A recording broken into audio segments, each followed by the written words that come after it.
Desde el origen de los tiempos, el hombre ha tratado de combatir la enfermedad y el dolor a través de diversos medios. La medicina tradicional china nos proporciona diagnósticos diferenciales y tratamientos específicos.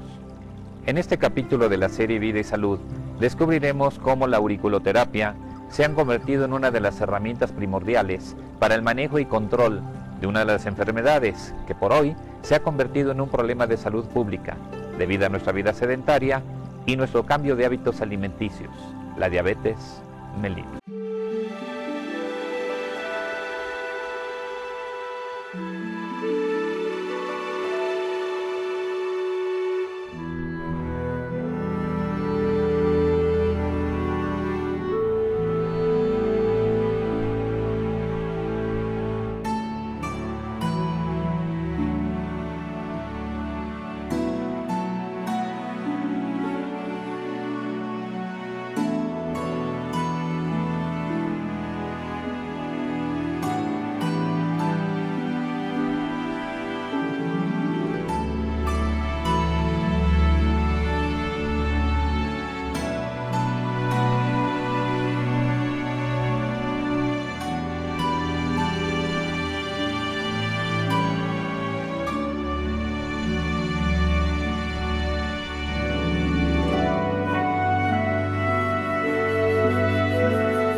En el siglo II de nuestra era, además del término diabetes, emplea las denominaciones dipsacon, de dipsa, sed, por la insaciable necesidad de beber que caracteriza a los diabéticos y diarrea de orina, y considera que la dolencia se debe a una debilidad de los riñones.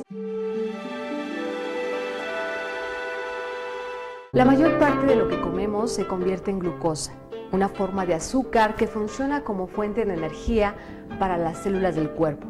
El páncreas produce una hormona llamada insulina que ayuda a que la glucosa llegue a todas las células.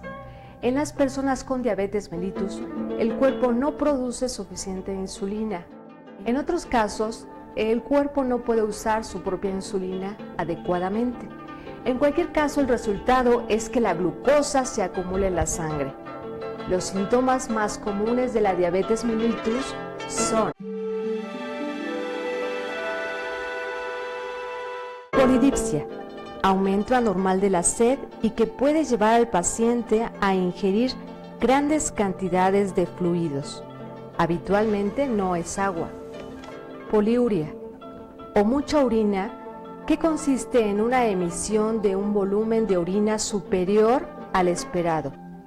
Se define como un volumen superior a 2,5 litros en 24 horas para adultos. Los riñones eliminan parte de este exceso de azúcar del cuerpo. Para lograrlo, producen cantidades inusualmente grandes de orina. Polifagia. Al no fijarse adecuadamente los nutrientes, debido a la cantidad de líquidos que se ingieren y se eliminan, el organismo demanda más comida, causando demasiada hambre. Y por consecuencia del círculo vicioso, la consecuente pérdida de peso.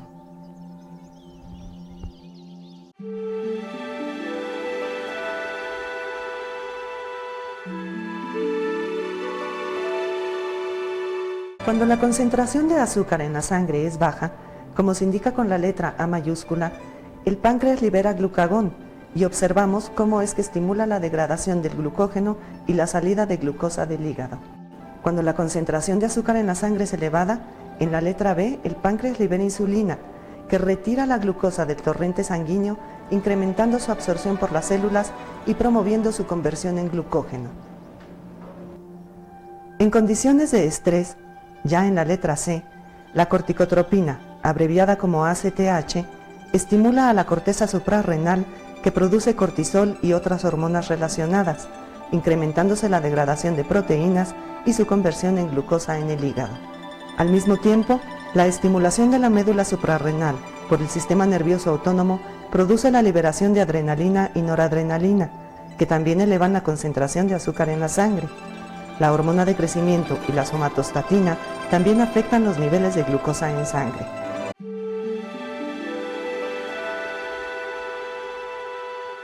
En este cuadro podemos ver las principales consecuencias en la diabetes, en 4 grupos principales. La diabetes a mediano y largo plazo daña diferentes órganos, sobre todo los directamente relacionados con los sistemas nervioso y circulatorio, incrementando la posibilidad de sufrir un infarto o accidente cerebrovascular, problemas de visión, retinopatía diabética, disfunción hepática e incluso la impotencia sexual. Una diabetes sin control adecuado tendrá serias consecuencias como amputación de alguna o varias extremidades, manos, pies, debido al daño interno que tienen los capilares sanguíneos más pequeños, o por infecciones y hongos. Asimismo, podría llegar a necesitar un trasplante de hígado y en los casos más extremos, presentar un coma diabético que lo conduzca a la muerte.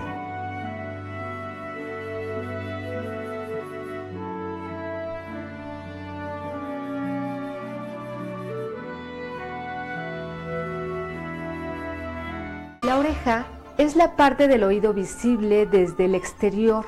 Está constituido por una lámina fibrocartilaginosa cubierta de piel que forma numerosos repliegues donde son reflejadas las ondas sonoras hasta que entra al conducto auditivo externo y ofrece protección física al resto del oído.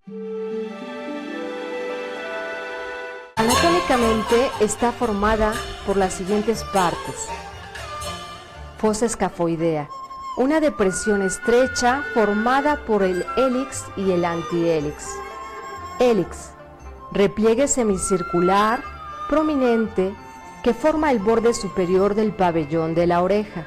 Antihélix, eminencia curvilínea, prominente del pabellón de la oreja, que llena el espacio que separa el hélix de la fosa auricular.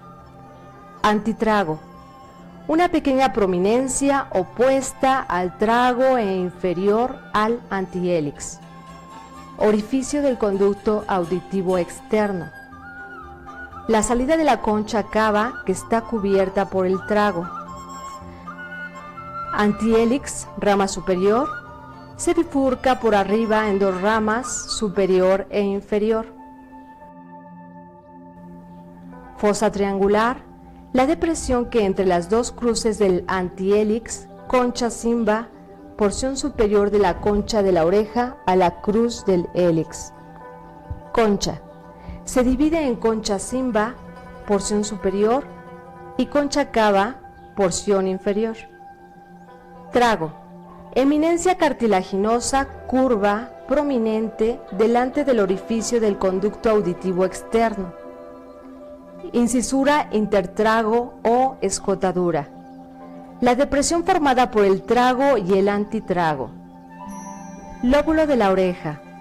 Porción carnosa inferior del pabellón de la oreja, donde no hay cartílago.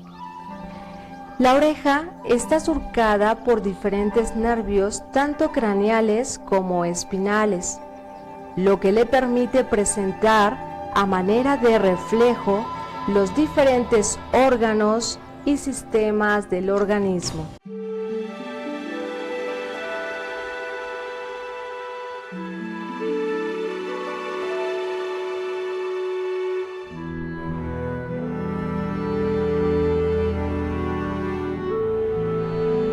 Conozcamos un poco de historia de la auriculoterapia. La acupuntura china se practicaba, según los documentos antiguos, desde hace ya 7000 años. Se utilizaban piedras en forma de espadas, navajas o agujas para estimular diferentes partes corporales. El estudio de la oreja se menciona en el texto más antiguo de la medicina china, el Huang Di Neijing, o Canon Interno del Emperador Amarillo, que murió en el 2598 a.C. de nuestra era. En el Zhou Wen se dice, en caso de coma, tomar un tubo y soplar en la oreja del paciente. La evidencia escrita nos aporta evidencias de auriculoterapia desde hace unos 4000 años, pues se han encontrado datos de diagnóstico y tratamiento de enfermedades por la oreja a partir de los llamados reinos combatientes. La primera mención de una somatotopía, que es la proyección del esquema corporal en una oreja, se encuentra en el Ling Shu. De China pasó a los persas y egipcios, los cuales la difundieron a su vez por toda la ribera mediterránea. En Egipto, durante la época faraónica, las mujeres que no querían tener hijos se hacían punzar ciertas zonas del pabellón auricular. Hipócrates, en el siglo IV antes de nuestra era, habla de este tema en un tratado escrito después de una estadía en Egipto, en el que escribe sobre un tratamiento para la impotencia, haciendo sangrar una vena situada detrás de la oreja. Y también conoce la forma de tratar la ciática, quemando un punto determinado sobre el antihélix de la oreja. En la dinastía Qin, 265 a 419 antes de nuestra era, Ge Hong cuenta de personas salvadas de la muerte por medio de enérgicos pellizcos en el pabellón auricular. Huang Fumi escribe, no olvidar los vasos de la zona auricular en los niños en el caso de cólicos abdominales, estreñimiento o diarreas. Algunos autores sobre medicina china, como Ko Hung, quien vivió entre los años 281 y 341, relataba en su libro que los chinos, desde 500 años antes de nuestra era, curaban una variedad de enfermedades soplando con un tubo dentro del oído. En el siglo II, Tan Sung Ching utilizó un método muy peculiar. Inyectaba en la oreja un líquido hecho con jugo de poro con el cual salvaba a los que se desmayaban. En la dinastía Tang, Del año 618 al 907, Cheng Chang-chi, en sus prescripciones antipalúdicas, decía que durante la crisis taponar las orejas con la cola de una serpiente.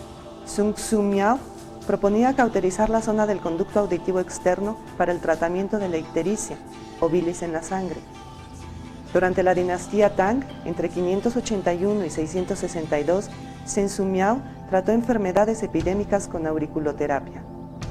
En el siglo VIII, el médico Chen Sanchi trataba el paludismo introduciendo dentro de la oreja del enfermo la piel de muda de la víbora. En la dinastía Ming, del año 1368 al 1644, Yang Chicheon aplicaba moxibustión en la cima del pabellón para curar las cataratas. La acupuntura pasó por periodos de mayor y menor desarrollo. Durante la dinastía Qing, del año 1645 al 1900, coincidiendo con la presión económica y política creciente de la industrialización occidental, la acupuntura y toda la medicina tradicional china cae en un profundo estancamiento.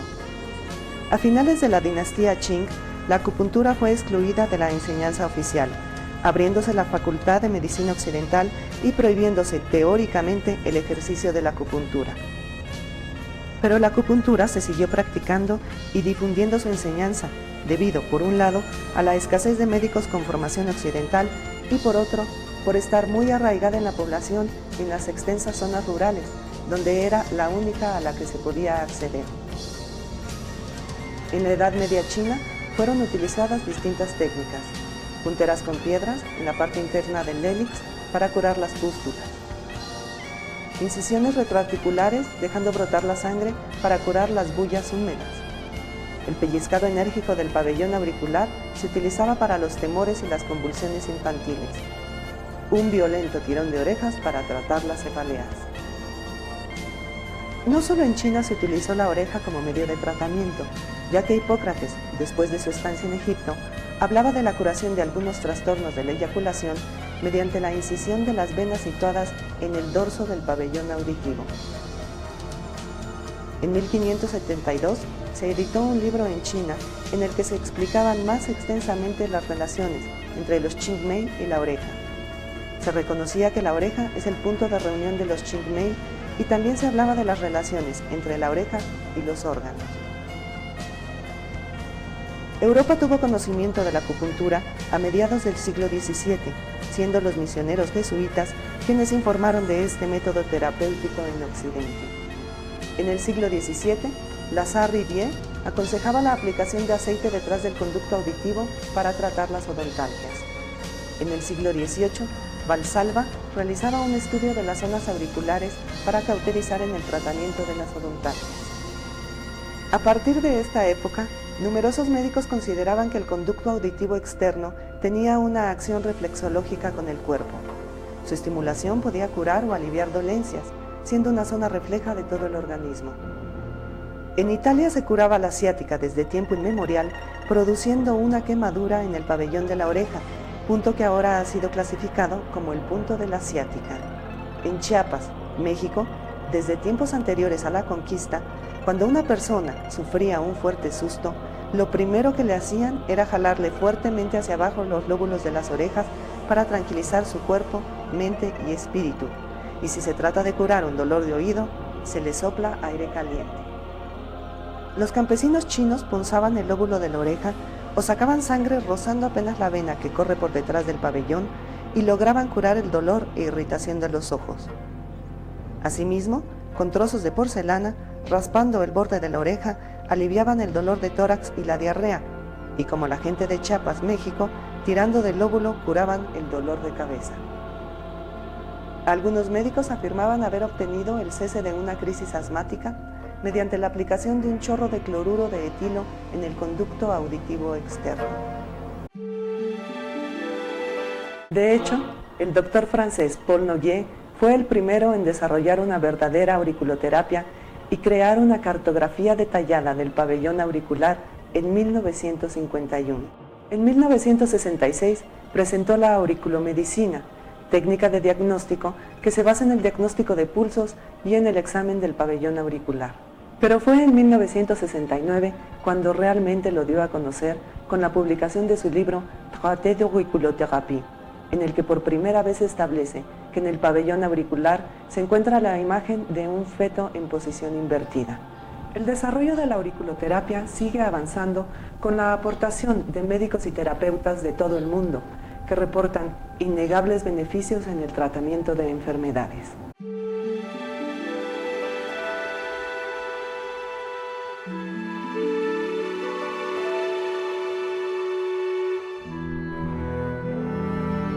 La oreja, según la medicina tradicional china, es la representación de un feto invertido dentro del útero en los meses finales del embarazo. El embrión se coloca cabeza abajo para prepararse para el nacimiento, y esa posición es parecida a la oreja, en la que el lóbulo se corresponde con la cabeza, el borde externo con la espalda, y así sucesivamente. Las orejas se relacionan de manera general con los órganos, el orificio auricular con el corazón como salida somática o apertura, el sentido del oído a los riñones como órgano de los sentidos. Su diagnóstico se precisa bajo los siguientes aspectos: forma y tamaño. Por ejemplo, grandes, gruesas y extensas nos hablan de buena energía en los riñones e implica longevidad por su energía vital, buen legado energético heredado por su energía ancestral y buena energía para realizar la sexualidad por su energía sexual. Existen regiones correspondientes a los 5 elementos, y nos indican las zonas de influencia de los órganos que corresponden a cada zona.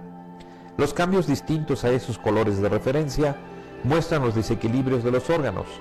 En estos colores se debe tomar en cuenta la lustrosidad como signo de vitalidad y la opacidad como signo de debilidad. Si cursan por inflamación, nos indicará que alguna patología se encuentra en plenitud o en exceso, es decir, con síntomas de calor. El color. Rojas nos indican exceso en vaso e hígado.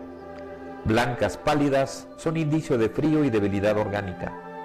Oscuras y cenizas nos indican agotamiento de la energía de los riñones. Escamosas son éstasis sanguíneas. Azulosas y negras significan dolores. El hélix seco y carbonizado es signo de deficiencia renal en el metabolismo del agua. En ellas está representada una gran cantidad de órganos somáticos y viscerales en forma de zonas reflejas, las cuales se tornan muy sensibles ante las afectaciones de dichos órganos. Los nervios y vasos sanguíneos del pabellón auditivo se conectan con todos los órganos y vísceras. Estas áreas y la presencia de otros puntos conforman el llamado microsistema auricular. La utilización de puntos en la oreja, descrita por muchos autores con fines preventivos, diagnósticos y terapéuticos, ha sido conocida como auriculoterapia.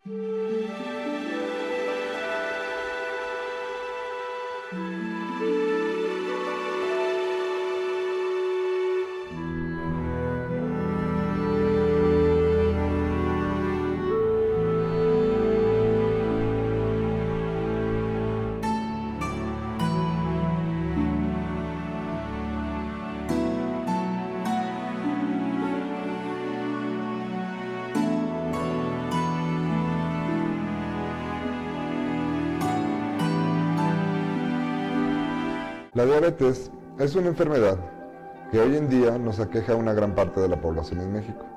Tenemos 2 tipos de diabetes: la tipo 1 o diabetes juvenil, insulino dependiente, y la tipo 2 o diabetes mellitus, que es la que sufre la mayor parte de la población. La diabetes mellitus se puede tratar con diversas aplicaciones, ya sea con auriculoterapia, dietoterapia, ejercicio físico y tratamiento a nivel emocional. La diabetes tipo 1, que es la diabetes juvenil, esa sí tiene que requerir de aplicación de insulina, puesto que los niveles de glucosa no se pueden controlar, porque el páncreas ya dejó de segregar toda cantidad de insulina y por ende el paciente no puede controlar bien sus niveles de glucosa en sangre. La diabetes mellitus se caracteriza por la deficiencia de insulina segregada por el páncreas.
integrales.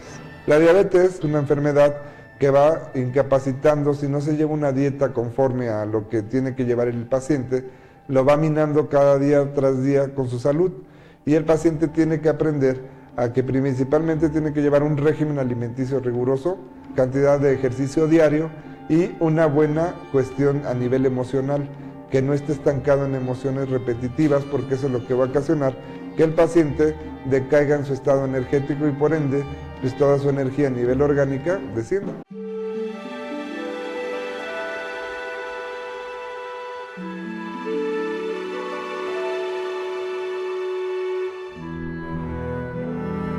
En el tratamiento de la auriculoterapia vamos a utilizar el siguiente material: agujas de 1/4 de pulgada para no perforar el cartílago y tengamos mayor estabilidad al colocarlas, material dorado para tonificar y plateado para sedar.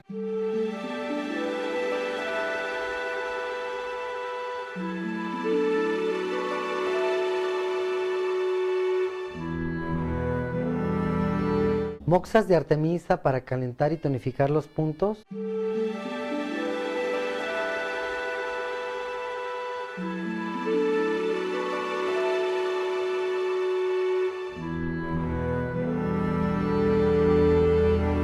Balines dorados, plateados y magnéticos para equilibrio energético.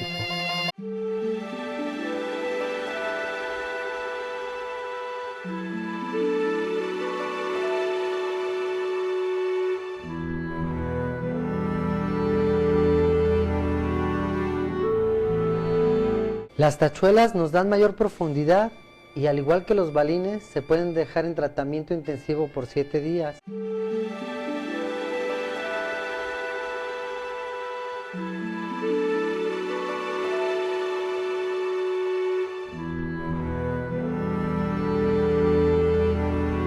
Antes de aplicar la terapia, se debe de diagnosticar por la observación y utilizando un explorador de madera, metal o de ónix para detectar los puntos a tratar.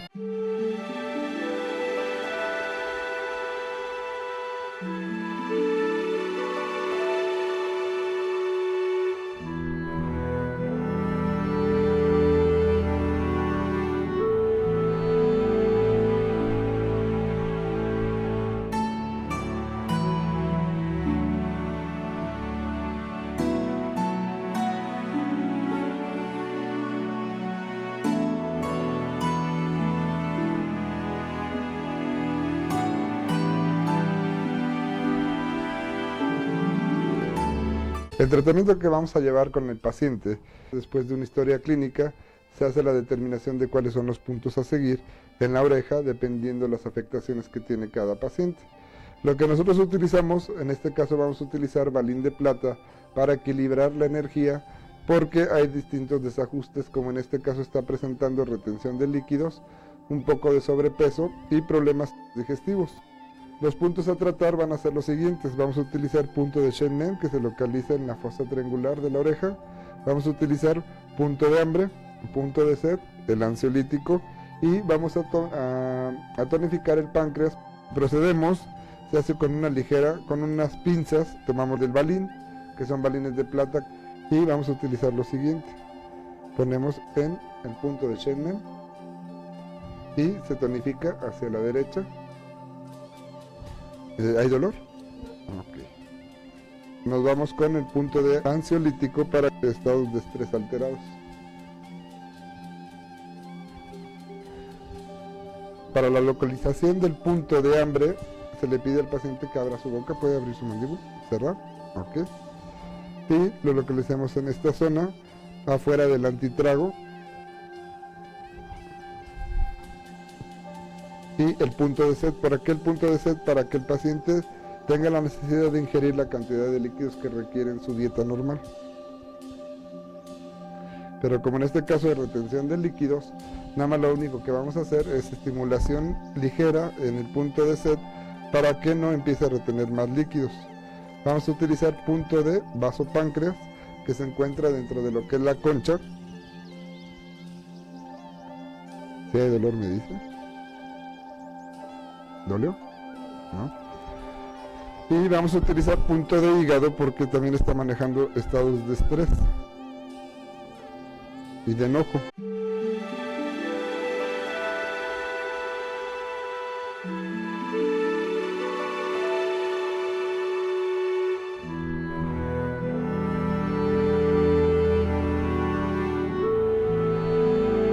El punto Shenmen es llamado también la puerta del cielo.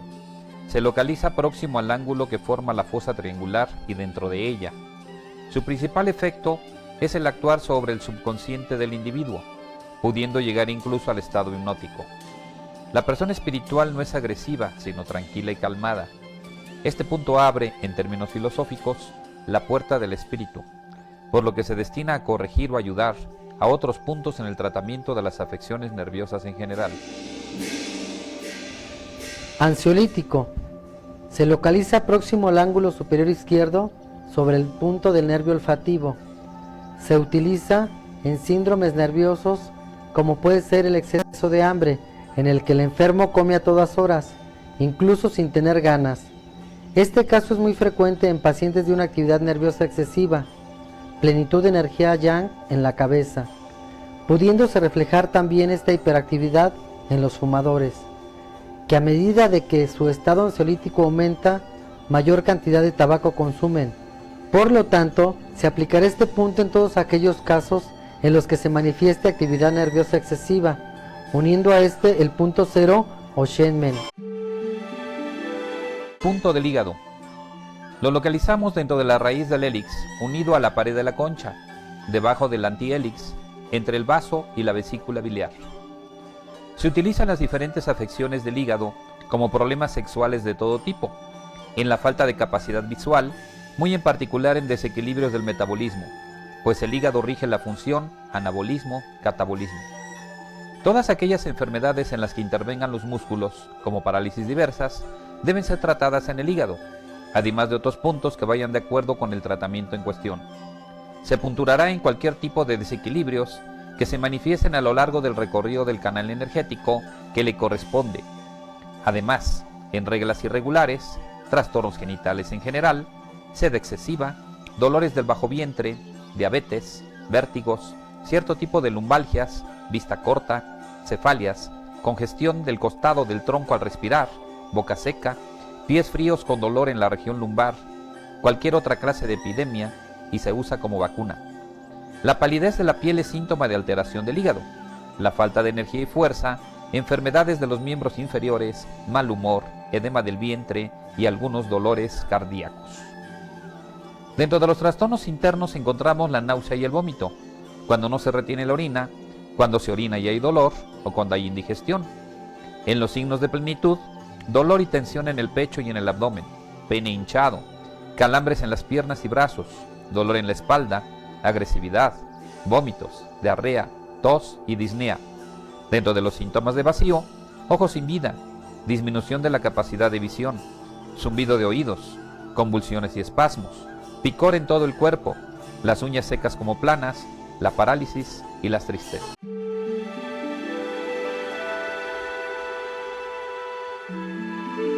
Punto de sed. Se localiza en la línea de unión del trago con la cabeza. Se utiliza en personas que padezcan sed excesiva.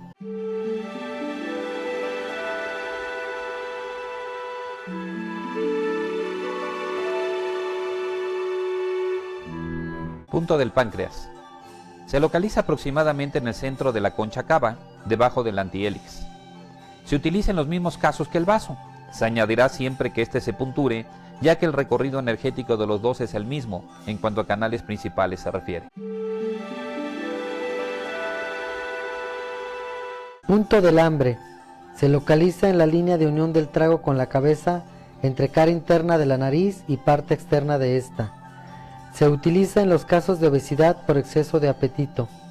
Es de uso común junto al ansiolítico en el caso de obesidad por exceso de nerviosismo, ya que colabora en la disminución del hambre. Cuando existe un vacío en el estómago de carácter crónico, también es continuo el apetito y este alcanza estados anormales. Comer cada hora. Para su tratamiento auricular se actuará además sobre el vaso, páncreas y estómago.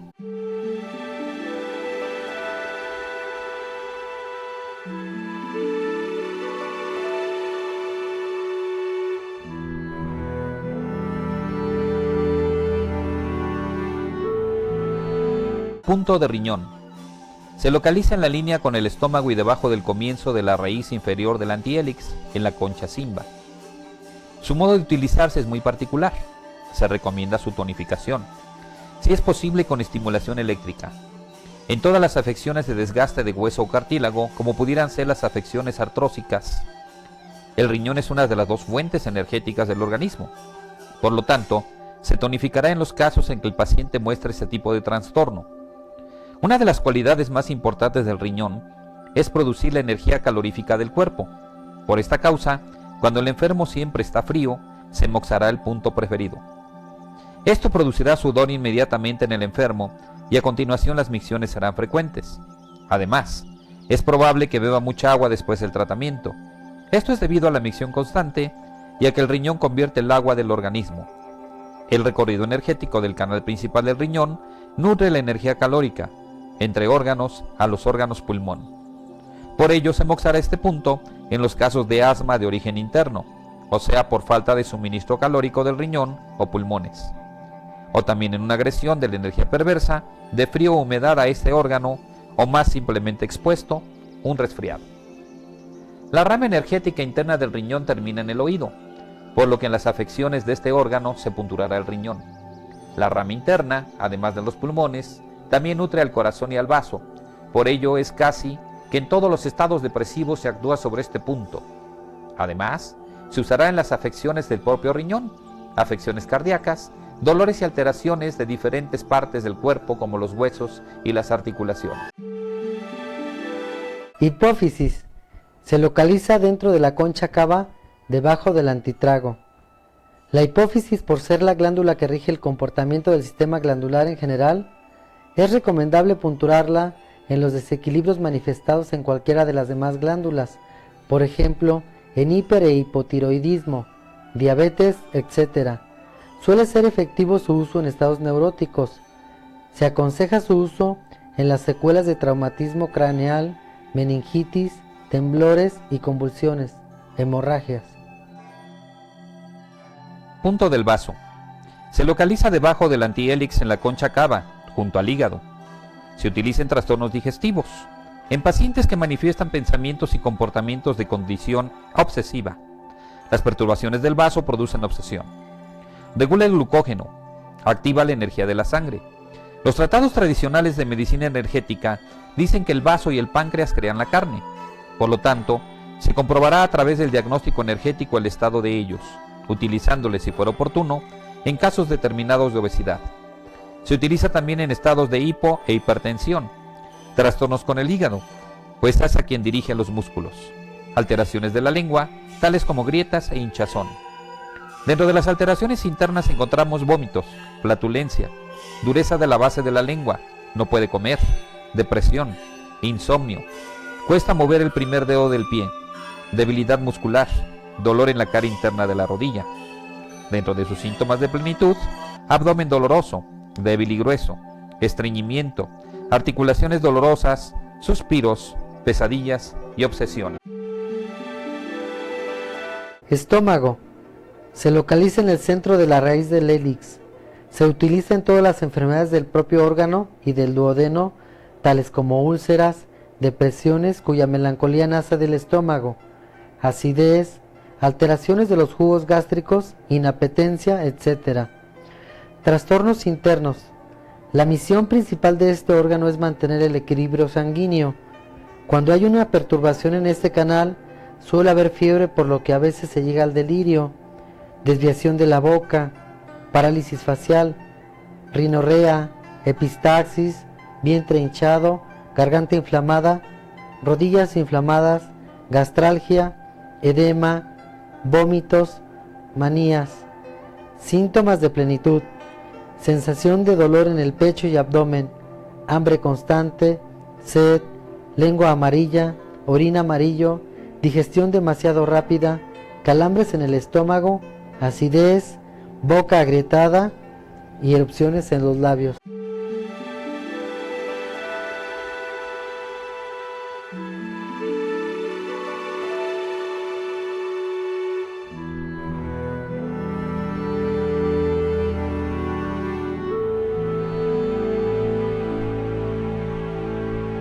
Hemos llegado al final de este capítulo, la diabetes mellitus y su tratamiento con auriculoterapia. Esperamos haya sido de su agrado. Recuerden que nuestros programas están hechos para usted, médico, terapeuta y público en general. Su amigo José Luis Grajeda les invita al próximo programa de la serie Vida y Salud, donde usted encontrará las mejores opciones para conservar este tesoro preciado que es la vida. Muchas gracias.